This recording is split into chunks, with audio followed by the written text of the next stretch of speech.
oras, nagbabago ang balita. Huwag magpaiwan sa bawat kaganapan sa ating lungsod. Ihahatid ang mga komprehensibong balita na dapat niyong malaman. Ang inyong pangunahing pinagmumulan ng impormasyon. Ito ang Express Parañaque News. Kasama ang tagapaghatid ng balita, Jordan De Los Santos. Mapapanood dito sa Parañaque Net Radio Worldwide. Ang oras sa buong kapuluan, 48 minuto makalipas ang 1:00 ng hapon. Magandang hapon bayan, ngayon ay maulang araw ng Miyerkules, ika-29 sa buwan ng Hulyo, taong 2026. Narito na mga balita na dapat niyong malaman dito sa Express Parañaque News. Ako ang inyong tagapagbalita, Jordan De Los Santos. At narito na ang mga headlines. Pamahalaang lungsod ng Parañaque maglulunsad ng City Development Council meeting para sa magiging budget ito sa taong 2027. Mga atletang Parañaqueño nagningning sa Southeast Asian Karate Championship. Payout para sa mga nasunugan sa Parañaque isinagawa. Aklatan Kiosk at Dental Care sa Barangay San Dionisio ginanap. Pamahalang lungsod ng Parañaque pinati ang Iglesia ni Cristo sa pagdiriwang ng ika-112 taong anibersaryo ng pagkakatatag. Bagong opisyales ng Knights of Columbus Tampo Council 6167 nanumpa. Libreng konsultasyon sa Barangay VF Homes, serbisyong pangkalusugan, handog para sa mga residente. Spoonful of Hope, Nutrition Seminar sa Barangay VF Homes naging matagumpay. Eye consultations isinasagawa sa Parañaque Doctors Hospital. Clearing operations sa Barangay Don Bosco isinagawa. Widows at Work birthday celebration, handog para sa mga balo ng Barangay Marcelo Green. Libreng medical diagnostic services at gamot, inisyatiba sa Barangay Merville. Nutri Bingo Simultaneous Program, isinulong para sa wastong nutrisyon ng mga taga-Barangay Moonwalk. Committee hearing sa Fuel Subsidy at Recycling Program ng Barangay Moonwalk, tinalakay. At libreng bartending training para sa pangkabuhayang programa sa Barangay San Martin de Porres, inilunsad. At narito na ang mga detalye ng mga balita dito sa Express Parañaque News. Ngayong darating na Huwebes, gaganapin ang City Development Council meeting para talakayin ang magiging budget ng city government sa susunod na taon. Pag-uusapan din ang mga naging gastusin ng city government para puntuhan ang iba't ibang programa at proyekto nito ngayong taon. Kasama sa meeting ang mga revenue generating department ng City Hall. Inaasahan ding ihimayin sa pagpupulong na ito ang naging takbo ng koleksyon ng mga lokal na buwis at iba pang bayarin upang matiyak na sapat ang pondo para sa mga susunod na hakbangin ng pamahalaang panlungsod. Bukod dito, bibigyan din ang kahalagaan ng mahigpit na koordinasyon sa pagitan ng iba't ibang tanggapan upang mas mapabilis na may patupad ang mga programang direktang nakikinabang ang bawat mamamayan. At ang masasabi natin dito, napakahalaga na maging bukas at transparent ang ating lokal na pamahalaan sa pagtatakda o paglalahad ng mga naging gastos ng ating pamahalaang lungsod ngayong taon.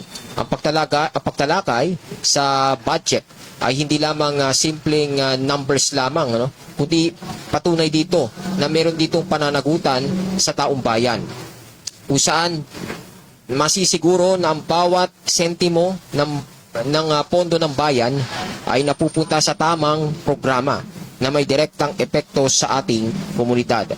Sa gitna ng mga hamon ng ekonomiya, mahalagang unahin ng City Development Council ang mga proyektong pangkalusugan, edukasyon at infrastruktura. Ang maayos na paglalaan ng budget para sa susunod na taon ay magsisilbing pundasyon upang mas mapatatag pa ang kabuhayan at kapakanan ng mga residente ng lungsod. At malaki ang gaganaping papel ng mga revenue generating department sa pagtiyak ng katatagan ng pananalapi ng ating lungsod sa pamagitan ng mas epektibo at makabagong sistema ng pangongolekta. Mas madaling maaabot ang mga layunin sa pananalapi nang hindi na kailangang iasa lamang sa pambansang pondo ang pagpapatupad ng mga lokal na proyekto. Mismong si Mayor Edwin Olivares ang nanguna sa pagpuri kina Bernardo Fresco III at Catherine Tadique matapos mag-uwi ng mga medalya mula sa 13th Southeast Asian Karate Federation Championships na ginanap mula Hulyo 9 hanggang Hulyo 12 sa Ninh Binh, Vietnam. Isinagawa ang pagpaparangal sa kanila sa idinaos na lingguhang flag raising ceremony sa Parañaque City Hall grounds sa Barangay San Antonio. Si Fresco ay nanalo ng silver medal sa Junior Kumite Male negative 55 kilograms, habang si Tadique naman ay nanalo ng bronze medal sa U21 Kumite Female 68 positive kilogram division. Ang tagumpay ni na Fresco at Tadique ay patunay lamang ng natatanging talento at determinasyon ng mga atletang nagmula sa lungsod.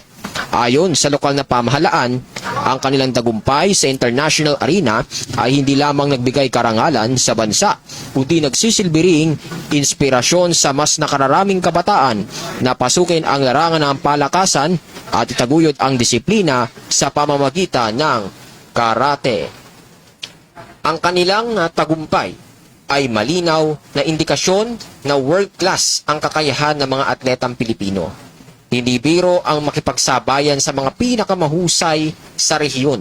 Kaya naman nararapat lamang ang mataas na pakilala sa kanilang sakripisyo at pagsasanay. Malaking bahagi ng tagumpay na ito ang moral at ang mga financial support na kailangan ng ating mga atleta na dapat ibinibigay ng ating lokal na pamahalaan para tanda ito o simbolo ito ng kanilang suporta sa kanila. At isa pa dito mas ganahan pa sila na makapag-ensayo palalo at ilaban ang kanilang pagiging atleta sa iba't ibang lugar. Hindi lang dito sa regional kundi sa international na din na palaruan. Ang formal na pagkilala sa mga ganitong okasyon ay nagbibigay ng kumpiyansa sa ating mga atleta para ipagpatuloy pa nila yung kanilang pagpapahusay sa kanilang mga isinaling larangan sa sports ng may buong pride para sa bayan. Ang kwento ni na Fresco at Tadique ay dapat magsilbing gabay at inspirasyon sa mga kabataan na huwag matakot mangarap at magsumikap. Sa pamamagitan ng sports, hindi lamang nagiging malusog ang katawan, kundi natututo rin ang mga kabataan ng mahalagang aral sa buhay tulad ng determinasyon, pagpupursige at pagiging patas. Naisagawa kahapon, Hulyo 28, ang payout para sa mga nasunugan sa lungsod ng Parañaque para sa mga benepisyaryo mula sa District 1 at District 2. Nagnanap sa Parañaque City Sports Complex sa Barangay San Antonio. Ang programang ito ay naisakatuparan sa tulong ng City Social Welfare and Development Office o CSWDO at sa pangunguna ni Mayor Edwin Olivares. Kabilang sa mga naging benepisyaryo ay ang mga sumusunod: 1,069 na pamilya sa Lower Barangay sa Barangay San Antonio, 70 pamilya sa Santa Maria sa Barangay San Antonio, 70 pamilya sa C4 Bliss sa Barangay Moonwalk, 68 pamilya sa Lopez Haina sa Barangay San Dionisio, 4 na pamilya sa Tukuma sa Barangay Merville, 2 pamilya sa Garden City sa Barangay San Isidro, 17 pamilya sa Camia Gatchalian sa Barangay San Dionisio, 1 pamilya sa Catwell sa Barangay Merville, 1 pamilya sa E. Rodriguez sa Barangay Moonwalk, 25 pamilya sa San Leonardo sa Barangay San Antonio at 25 pamilya sa Target Range sa Barangay BF Homes. Ang ipinagkaloob na tulong ay bahagi ng patuloy na pagsisikap ng lokal na pamahalaan na magbigay ng agarang ayuda at suporta sa mga pamilyang naapektuhan ng sunog. Layunin nitong makatulong ng malaki sa kanilang mabilis na pagbangon at muling pagsisimula sa gitna ng pagsubok. Hinihikayat din ng publiko na i-follow ang official page para sa pang update sa mga programa at serbisyong hatid para sa mga kababayan. Patuloy pagpapalawak ng pamahalaang panlungsod sa paghatid ng mga serbisyong direktang tumutugon sa pangangailangan ng mga mamamayan. Napakahalaga ng mabilis na aksyon tulad ng isinagawang payout nito para sa mga ating mga kababayan na nawalan ng bahay dahil nga sa nangyaring mga sunog. Dahil ito pinakakailangan ng mga pamilyang nawalan ng tirahan at ari-arian. Ang agarang tulong pinansyal ay nagbibigay ng agarang solusyon sa kanilang pansamantalang pangangailangan habang naghahanap pa sila ng paraan upang makabangon muli. Ang direktang pamumuno ni Mayor Olivares at ang aktibong pagkilos ng CSWDO ay patunay na epektibo at sensitibo at seryoso ang pamamahala sa lungsod. Ipinapakita rito na hindi pinababayaan ng ating lokal na pamahalaan ang kanilang mga nasasakupan sa sandali ng mga matitinding trahedya at sakuna. Ang mga ganitong hakbangin ay hindi lamang simpleng pamimigay lang ng ayuda, kundi ito rin ay simbolo ng pagkakaisa ng buong komunidad. At sa pamamagitan ng pagtutulungan ng pamahalaan at ng mamamayan, mas nagiging madali ang proseso ng paghilom at pagpapatuloy ng buhay para sa mga naapektuhang pamilya. Nakiisa ang grupo sa programang Children's Day Aklatan Diyos alay sa komunidad na may temang pagtataguyod ng kaalaman at wastong pag-aalaga sa mga bata. Ang nasabing aktibidad ay sinagawa ng Rotary Club of Parañaque Midtown sa pakikipagtulungan ng Parañaque Dental Chapter sa Tramo 1 sa Barangay San Dionisio. Nakisa din sa programa si Konsehala Dr. Raquel Gabriel Velasco. Isang makabuluhang programa ito naglalayong hikayatin ng mga bata na mahalin ang pagbabasa at matuto ng wastong pangangalaga sa kanilang kalusugan at ngipin. Layunin nitong magbigay ng pundasyon sa mga kabataan sa pamamagitan ng edukasyon at kalusugan. Patuloy ang pakikiisa sa mga programang nagbibigay ng kaalaman, malasakit at mga oportunidad para sa mas malusog at mas magandang kinabukasan ng ating mga kabataan. Ang mga ganitong hakbangin ay patuloy na nagdudulot ng magandang epekto sa komunidad. Napakahalaga ng mga proyektong tulad nito upang mas mapaaga pa yung mahubog yung mga bata sa hilig ng pagbabasa. Dahil nakakalungkot lang sa ngayon dahil may mga kabataan na nasa high school na ngayon pero hindi pa rin natututo sa pagbabasa, no? Kaya pagdating pa lang sa kindergarten, sanayin na sana natin yung mga bata ng wastong pagbabasa. Para nang sa ganun, pagdating ng elementary, high school at college, hindi na sila mahihirapan pa sa kung ano yung kanilang mga iniaaral na lecture ng kanilang mga teacher, no? At mas mapahubog pa nila yung kanilang kaalaman sa kung paano nila mapupursige at ang kanilang pag-aaral hanggang sa sila gumraduate. Sa panahon ngayon ng mga digital media, ang pagbabalik loob sa mga aklat na ito ay susiw pang mas mapalawak pa ang kanilang imahinasyon, kaalaman at kakayahan sa pag-unawa. Ang pagtuturo naman ng wastong pangangalaga ng oral hygiene mula sa pagkabata isang mahalagang hakbang upang maiwasan nga yung kanilang mga sakit, maiwasan yung mga sakit na pwede nilang makuha. Sa tulong ng mga professional organization tulad ng Parañaque Dental Chapter, mas natuturuan para yung mga bata ng tamang awareness sa kalusugan. Ang matagumpay na pagsasagawa ng mga ganitong kaganapan sa pamagitan ng Rotary Club at iba pang grupo ay nagpapakita lamang na ang pagtutulungan ng iba't ibang sektor ay isang mabisang paraan upang mayatid ang mga serbisyo at suporta sa mga komunidad na nangangailangan. Nagpaabot ng malugod at mainit na pagbati si Mayor Edwin Olivares sa mga kapatid nating Iglesia ni Cristo para sa kanilang pagdiriwang. Ipinagdiriwang sa okasyong ito ang ika-112 taong anibersaryo ng Iglesia ni Cristo at ika Eduardo B. Manalo noong Lunes, Hulyo 27. Bilang pakilala sa mahalagang araw na ito, ibinahagi ng lokal na pamahalaan ang kanilang pagpapahalaga sa pananampalataya at dedikasyon ng mga kapatid sa Iglesia ni Cristo na patuloy na nagbibigay ng magandang halimbawa at inspirasyon sa buong komunidad ng Parañaque. Ang pagkilala ng lokal na pamahalaan sa mga mahalagang pagdiriwang ng iba't ibang relihiyon na ang mga kapatid natin sa Iglesia ay nagpapakita ng respeto at pagpapahalaga sa kalayaan ng pananampalataya ng bawat mamamayan. Ito ay nagpapatibay ng pagkakaisa sa loob ng komunidad. Ang mga ganitong pagkilala sa kanila ay lumilika ng positibong ugnayan sa pagitan ng lokal na pamahalaan at ng mga organisasyong pangrelihiyon na siyang tumutulong sa pagtaguyod ng kapayapaan at pagtutulungan ng lungsod. Ang paggunita sa kanilang ika-112 anibersaryo ay hindi lamang mahalaga para sa mga membro ng Iglesia ni Cristo, kundi magiging pagkakataon din para sa buong komunidad na magkaisa sa pagpapahalaga sa kanilang kontribusyon sa lipunan. Taos-pusong pagbati ang pinaabot sa mga bagong itinalagang opisyales ng Knights of Columbus Tambo Council 6167 habang ipinagdiriwang nila ang kanilang ika-57 taong kapatiran o fraternal year. Ang nasabing okasyon ay tinatapok ang pagtatalaga ng mga bagong pinuno para sa fraternal year 2026 to 2027, kung saan formal na isinagawa ang 57 installation of officers sa St. Joseph Parish Jubilee Hall sa Barangay Tambo. Kasama sa makasaysayang pagtitipong ito, ang pagbibigay pugay sa mga bagong lider na mangunguna sa mga gawaing panlipunan at espiritual ng konseho, kalakip ang pagpapahayag ng suporta nito.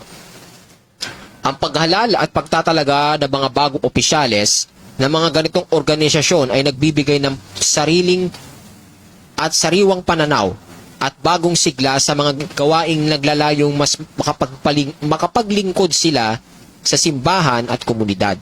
Ang epektibong pamumuno sa mga kapatiran tulad ng Knights of Columbus ay patuloy na nagiging sandigan ng pagkakaisa at paglilingkod. Malaki ang naiaambag ng mga samahang tulad nito sa pagpapalakas ng moral at espiritual na pundasyon ng mga mamamayan.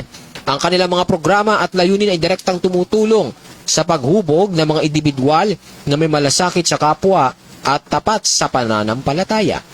Ang kanilang pagdiriwang na ika-57 taon ng konseho ay patunay lamang na ang kanilang dedikasyon sa paglilingkod ay matatag at patuloy na lumalago.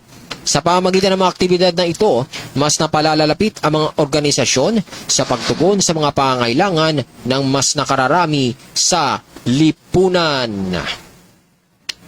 Isinagawa noong Lunes, Hulyo 27, ang pre-medical consultation sa barangay clinic sa pamumuno ng Barangay BF Homes.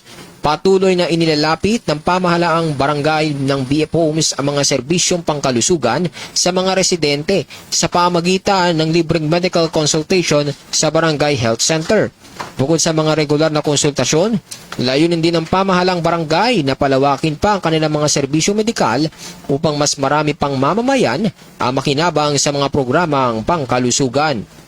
Patuloy na pinagbubuti ng mga opisyal ang pasilidad at sistema sa health center pumasigurong mabilis, maayos at dekalidad ang serbisyong naihahatid sa bawat pamilyang naninirahan sa komunidad. Ang pagkakaroon ng libreng konsultasyon sa antas ng ating barangay ay isang napakalaking hakbang upang masiguro ng mga bawat residente, lalo na mga nasa kapuspalad, ay may direkta at madaling access sa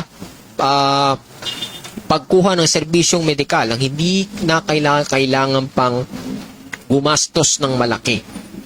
Sa pamamagitan ng mga programang ito ay na may temang pagtutulungan, mas lumalatag ang malasakit ng pamahalaan at sa mga nasasakupan nito na siyang nagiging pundasyon ng isang masigla, ligtas at nagkakaisang mamamayan. Isinagawa ang Spoonful of Hope Nutrition Seminar na pinangunahan ng Governor Santos Youth Organization at ng Barangay BF Homes.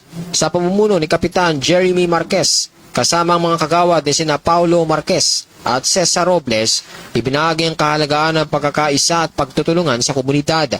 Binigyan din sa programa na sa Barangay BF Homes ay isang pamilya ang turingan, kung saan kapag nagkakaisa ay mas marami silang nagagawa at mas marami silang matutulungan sa pamagitan ng serbisyong may sigla, lakas at malasakit. Ang mga seminar tungkol sa nutrisyon tulad nito ay mahalagang hakbang upang mabigyan pa ng tamang kaalaman ng mga residente, lalo na ang mga kabataan hingi sa kahalagaan ng malusog na pangangatawan at tamang pagkain. Ang pakikipagtulungan ng mga kabataang organisasyon tulad ng Governor Santos Youth Organization sa pamahalang barangay ay nagpapakita lamang na ang pagtataguyod ng kalusugan ay responsibilidad na pinagtutulungan ng bawat sektor ng lipunan. Ang mensahe ng pagkakaisa at pampamilyang pagturing sa loob ng barangay ay nagpapatibay ng ugnayan ng mga opisyal at mamamayan na siyang susi upang mas mapabuti pa ang paghahatid ng mga serbisyo publiko. Patuloy ang isinasagawang eye consultation sa pakikipagtulungan ng Parañaque Doctors Hospital na ginaganap sa Doña Soledad Avenue sa Barangay Don Bosco. Para sa mga nais magpatala para sa konsultasyon, kailangan magtungo sa Barangay Secretary's Office upang makuha ang mga karagdagang detalye at schedule. Bukod dito, kailangan din may eGov app na ang mga kalahok at sa PhilHealth member portal ay dapat Don Bosco Health Center ang nakalagay na yakap provider. Kasama na rin ang pagpapakita ng UHC ID. Ang pagkakaroon ng eye consultation na isang napakahalagang programa dahil madalas ay napapabayaan na ng mga tao ang kalusugan ng kanilang mga mata dahil nga naman wala silang pera para makapagpagamot at makapagpaka-check up man lang ng kanilang mata. Hinahayaan pa nilang lumala ito, no? So, magandang opportunity dito na ginawa ng PDH na magkaroon ng mga ganitong programa para mas marami pang mga kapuspalad nating kababayan ang matulungan ito. Ang partnership sa pagitan ng lokal na pamahalaan at ng mga institusyong tulad ng PDH ay nagpapatunay na mas mabilis at epektibong naiabot ang dekalidad na serbisyong medikal ng mga residente. Ang pagpapatupad ng mga patakaran tulad ng paggamit ng eGov app at PhilHealth member portal ay nagpapakita ng na maayos yung digital process na kailangan upang mas masigurong mas mapabilis pa, organisado at napupunta sa mga tamang benepisyaryo ang serbisyo. Nakiisa si Kapitan Mar Jimenez sa CBS team sa isinagawang cleaning at paglilinis ng mga sidewalk sa kaba ng United Nations Street. Layunin nitong tiyakin na malinis, nakikita at ligtas na nadadaanan ng ating mga mamamayan ng mga bangketa. Patuloy ang pamahalang barangay sa pagpapanatili ng kaayusan at kalinisan sa mga kalsada, kasabay ng pasasalamat sa sipag at dedikasyon ng CBS team sa paglilingkod sa komunidad. Bukod dito, pinalalahanan din ng mga residente na patuloy na makiisa sa mga patakaran ng barangay ukol sa tamang pagtatapon ng basura at paglilinis ng kanilang harapan upang masigurong malayo sa anumang pagbaha ang komunidad. Ang regular na cleaning operations na ginagawa dito ng pamahalang barangay ng Don Bosco, actually nakikita ko lagi talaga parang araw-araw na yata ginagawa talaga nitong cleaning operation sa mga kada lugar sa barangay Don Bosco para mapanatili yung kaayusan at kalinisan ng kanilang mga nasasakupan. At magandang paraan to na ginagawa ni Kapitan Mar Jimenez para mas may pakita sa ating mga kababayan na hindi tama yung pagtatapon ng basura sa kung saan-saan man, dahil ito nga ay nakakapagpadulot ng mga pagbaha kapag may mga dumarating ang bagyo, malakas ang ulan, mas bumabara pa yung mga drainage system natin, kaya yan ang resulta, pagbaha ang nadudulot nito sa ating kapaligiran dahil nga naman sa walang puknat na pagtatapon ng mga basura sa sa ating lugar. Kaya ang direktang participation dito ng barangay ay nagpapakita ng magandang halimbawa ng liderato na hindi lamang nag-uutos kundi mismong kasama dapat sa nagtatrabaho para sa kapakanan ng komunidad. Ang mga ganitong hakbangin ay malaking tulong upang mapanatili ang disiplina, kalinisan at kaayusan sa loob ng barangay na siyang nagiging pundasyon ng isang mas maunlad at ligtas na pamayanan para sa lahat. Naganap ang Widows at Work birthday celebration na dinaluhan at nakisaya ang Kapitan Ian Aguilar kasama si Kagawad Miko Custodio para sa mga membrong nagdiriwang ng kanilang kaarawan ngayong buwan. Bilang pagpapakita ng kanilang patuloy na suporta at malasakit, nagbigay si Aguilar kasama ang buong sangguniang barangay para sa pagdiriwang nagbigay kasi yan si Kapitan Aguilar kasama ang buong sangguniang barangay para sa pagdiriwang upang maging mas masaya at makabuluhan ang selebrasyon ng mga Widows at Work members. Nagpaabot din sila ng pagbati sa maligayang kaarawanan sa lahat ng mga birthday celebrants at hinimok ang publiko na i-like, i-share at i-follow ang kanilang mga opisyal na Facebook pages para sa mga pinakabagong balita, programa at serbisyo ng Barangay Marcelo Green. Ang pagdiriwang o pagkakaroon ng kaunting kasiyahan para sa ating mga widows ay isang magandang patunay na hindi sila nakakalimutan ng pamahalang lokal at patuloy sila binibigyang halaga at pagkilala sa lipunan. Dito ay kahit paano nababawasan yung kanilang nadaramang lungkot dahil nga naman masakit ang mawalan ng mahal sa buhay. Kaya itong programang itong sinuportahan ni Kapitan Ian Aguilar at ang sangguniang barangay ay nagpapakita ng tunay na malasakit at malapit na ugnayan sa pagitan ng mga opisyal at ang kanilang mga nasasakupan. Ang mga ganitong uri ng programa ay nagdudulot ng positive emotion, unity, at lakas ng loob sa mga miyembro upang magpatuloy sa buhay sa kabila ng mga pinagdaanang pagsubok. Isasagawa ang pre-medical diagnostic services and medicines na handog ng opisina ni Congressman Brian Yamsuan sa pamamagitan ni Kapitan Ad Bernabe at Barangay Council at ng Merville Park Homeowners Association o MPHA.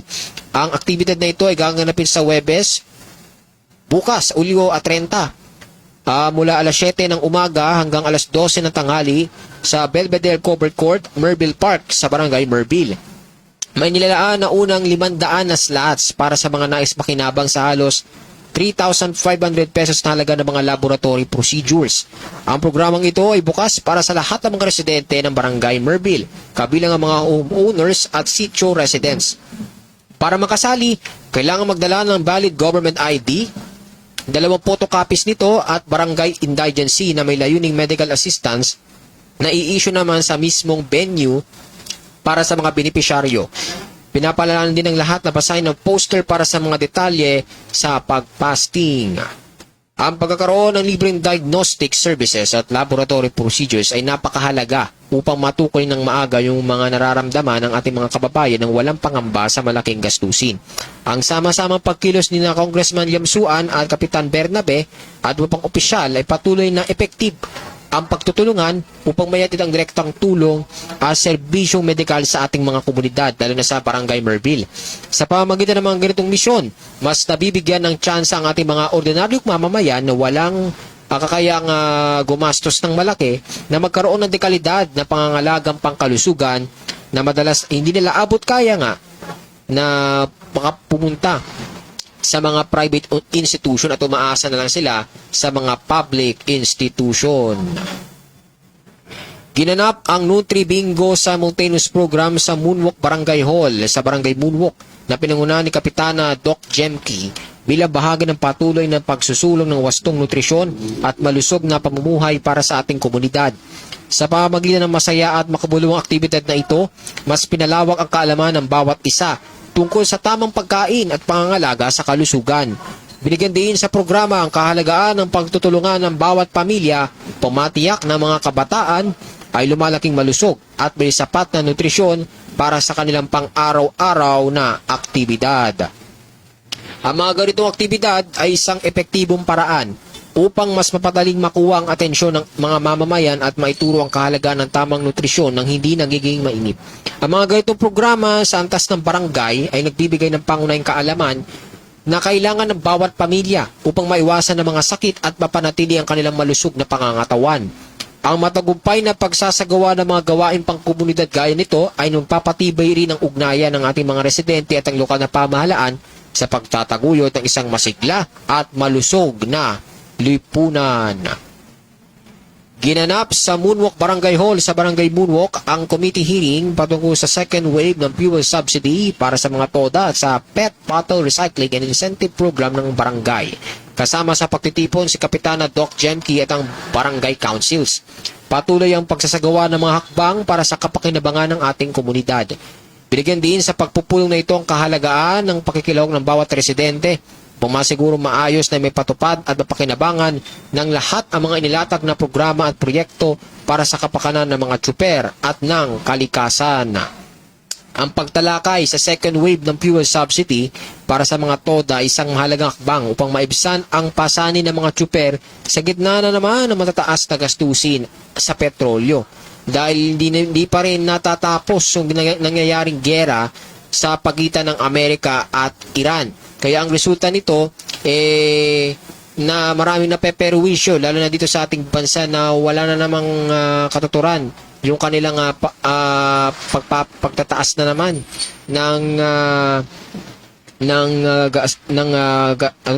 pagpapataas ng alaga ng petrolyo. Kaya maraming mga tsuper ang naapektuhan dito at hindi nila alam ang kanilang gagawin kung paano nila to masusolusyonan. Ang pagsasagawa naman ng PET Bottle Recycling ay an incentive program hindi lamang sa nakakatulong sa pagpapanatili ng kalinisan sa kapaligiran, kundi nagbibigay rin nito ng insentibo at kamalayan sa mga residente tingin sa kahalagaan ng pagre-recycle.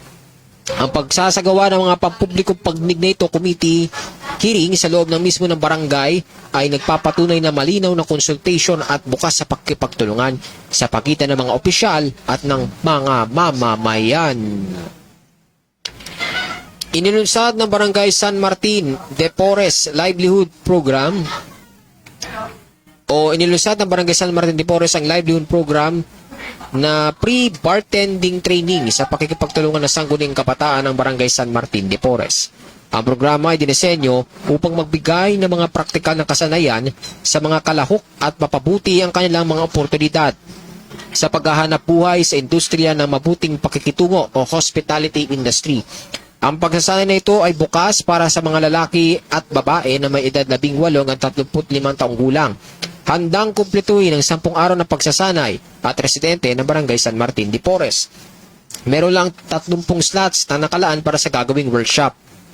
Gaganapin ang training tuwing Lunes hanggang Biyernes mula 1:00 ng hapon hanggang 5:00 ng hapon sa Sitio de Asis Multipurpose Hall, Sitio de Asis sa Barangay San Martin de Porres, malapit o sa likod ng Bikutan Market at Metrobank.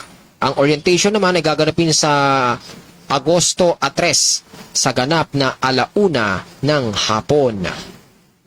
Mahalaga at kapaki-pakinabang ang inilusad na pre-bartending training ng Barangay San Martin de Porres, katuwang ng Sangguniang Kabataan, dahil ito'y direktang tumutugon sa pangailangan ng mga residente, partikular na mga kabataan, na magkaroon ng praktikal na kakayahan na magagamit nila sa pagpasok nila sa hospitality industry. Sa pamamagitan ng mga ganitong pagsasanay o workshop, nabubuksan ang kanilang mga opportunity o nabubuksan yung pinto ng opportunity para sa pagkuha ng mga trabaho na kung tutuusin ay maaring mangailangan dito ng malaking gastusin kung sa mga private institution kukuha. Ang programang ito ay isang epektibong halimbawa ng maayos na paggamit ng pondo at programa para sa kapakanan ng komunidad. Ang mga ganitong proyekto ay patunay na nagiging aktibo ang lokal na pamahalaan sa pagbibigay ng solusyon laban sa kawalan ng trabaho. Sana ay mas marami pang katulad na libreng pagsasanay sa iba't ibang larangan ang maisagawa pa upang mas marami pang kabataan ang matulungan na magtagumpay sa kanilang hinaharap. Magbabalik ang Express Parañaque News para sa ilang mga paalala. Ang oras sa buong kapuluan, 22 minuto makalipas ang 2:00 ng hapon. Tumatakbo ang oras, nagbabago ang balita. Huwag magpaiwan sa bawat kaganapan sa ating lungsod. Ihahatid ang mga komprehensibong balita na dapat niyong malaman. Ang inyong pangunahing pinagmumulan ng impormasyon. Ito ang Express Parañaque News. Kasama ang tagapaghatid ng balita, Jordan De Los Santos. Mapapanood dito sa Parañaque Net Radio Worldwide. At muling nagbabalik ang Express Parañaque News. Ang oras sa Bukapuluan, 23 minuto makalipas ang alas 2 ng hapon. Balikan natin ang mga headlines ngayong araw ng Miyerkules, ika-29 ng Hulyo taong 2026. Pamahalang lungsod ng Parañaque, maglulunsad ng City Development Council meeting para sa magiging budget ito sa taong 2027. Mga atletang Parañaqueño nagningning sa Southeast Asian Karate Championship. Payout para sa mga nasunugan sa Parañaque isinagawa. Aklatan Kiosk at Dental Care sa Barangay San Dionisio ginanap. Pamahalang lungsod ng Parañaque, binati ang Iglesia ni Cristo sa pagdiriwang ng ika-112 taong anibersaryo ng pagkakatatag. Bagong opisyales ng Knights of Columbus Tambo Council 6167 nanumpa. Libreng konsultasyon sa Barangay BF Homes, serbisyong pangkalusugan, handog para sa mga residente. Spoonful of Hope Nutrition Seminar sa Barangay BF Homes naging matagumpay. Eye consultations isinasagawa sa Parañaque Doctors Hospital. Cleaning operation sa Barangay Don Bosco isinagawa. Widows at Work Birthday Celebration, handog para sa mga palo ng Barangay Marcelo Green. Libreng medical diagnostic services at gamot, inisyatiba sa Barangay Merville. Nutri-Bingo Simultaneous Program, isinulong para sa wastong nutrisyon ng mga taga-barangay Moonwalk. Committee hearing sa fuel subsidy at recycling program ng Barangay Moonwalk, tinalakay. At libreng bartending training para sa pangkabuhayang programa sa Barangay San Martin de Porres, inilunsad. At yan ang mga pinakasariwang balita sa araw na ito. Mula dito sa Parañaque Net Radio Worldwide, ako ang iyong tagapagbalita, Jordan De Los Santos. At ito ang Express Parañaque News. Tumatakbo ang oras, nagbabago ang balita. Huwag magpaiwan sa bawat kaganapan sa ating lungsod. Ihahatid ang mga komprehensibong balita na dapat niyong malaman. Ang inyong pangunahing pinagmumulan ng impormasyon. Ito ang Express Parañaque News. Kasama ang tagapaghatid ng balita, Jordan De Los Santos. Mapapanood dito sa Parañaque Net Radio Worldwide.